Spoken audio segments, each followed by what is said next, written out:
വേറെ ഇത് മാജിക് സ്പോഞ്ചാണ്. ഇത് കുറച്ച് വെള്ളത്തിലൊന്ന് നനച്ചതിന് ശേഷം നമുക്ക് ഭിത്തിയില അഴുക്കും അതുപോലെ ഗ്ലാസും എല്ലാം വൃത്തിയാക്കാൻ പറ്റും. നമ്മുടെ അലമാരിയുടെ ഗ്ലാസ്സിലൊക്കെ നിറയെ പാടുണ്ട്, അത് പോകാൻ നോക്കാം. അപ്പോൾ കുറച്ച് നനച്ചിട്ട് നമുക്ക് ചെയ്ത് നോക്കാം കേട്ടോ. ഈ വാഷ് ബേസിൻ വരെയൊക്കെ കഴുകാമെന്നൊക്കെയാണ് അവർ അവകാശപ്പെടുന്നത്. വാഷ് ബേസിൻ വെളുത്തിരിക്കുന്നതുകൊണ്ട് അത് കഴുകണ്ട, നമുക്ക് അത് കഴുകി നോക്കാം. ഇനി നമുക്കിത് ഈ മാജിക് സ്പോഞ്ച് കൊണ്ട് അലമാരി വൃത്തിയാക്കാൻ പറ്റുമോ നോക്കാം. അലമാരിയുടെ ഗ്ലാസ് നോക്കാം. ഗ്ലാസ് ഉരക്കുന്നുണ്ടെങ്കിലും അതിൽ പാടുകളൊന്നും പോകുന്നില്ല, പക്ഷേ ആ ഗ്ലാസ് വൃത്തിയായി നന്നായിട്ട് തിളങ്ങുന്നുണ്ടായിരുന്നു. കുഴപ്പമില്ല, ഞാനത് ഉരച്ച് നോക്കിയിട്ട് വെളുക്കുന്നുണ്ട്. ഗ്ലാസ്സിലെ അഴുക്കൊക്കെ പോകുന്നുണ്ട്, പക്ഷേ അതിൻ്റെ ആ പാട് മാത്രം പോയില്ല. അത് കഴിഞ്ഞ് പിന്നെ വൃത്തിയാക്കാൻ നോക്കിയത് സ്വിച്ച് ബോർഡായിരുന്നു. സ്വിച്ച് ബോർഡിൽ ഭിത്തിയിലൊക്കെ നമ്മൾ ഉരച്ചായിരുന്നു. ഭിത്തിയിൽ അഴുക്കുണ്ടായിരുന്നു, അതൊക്കെ മാറി.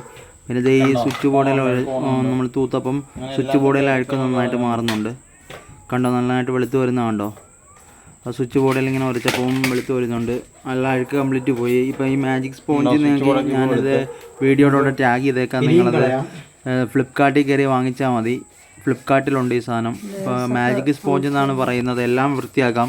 പിന്നെ ഞാൻ ഈ ഷൂസ് വൃത്തിയാക്കാൻ വേണ്ടി നോക്കിയായിരുന്നു. ഷൂ കുറേ നാളായിട്ട് എടുക്കാമായിരുന്നു. അഴുക്ക് പിടിച്ച ഷൂ ആണ്, പക്ഷേ 2-3 പ്രാവശ്യം അങ്ങനെ ഉരച്ചപ്പം പെട്ടെന്ന് തന്നെ എൻ്റെ അഴുക്കൊക്കെ പോയി നന്നായിട്ട് വെളുത്ത് വന്നിട്ടുണ്ട്. അപ്പോൾ 2 ഷൂ നന്നായിട്ട് വെളുത്ത് കണ്ടോ. ഇത് നിറച്ചഴുക്ക് പിടിച്ചിരുന്ന ഷൂ ആയിരുന്നു. അപ്പോൾ നിങ്ങളിത് ട്രൈ ചെയ്ത് നോക്കുക, വാങ്ങി.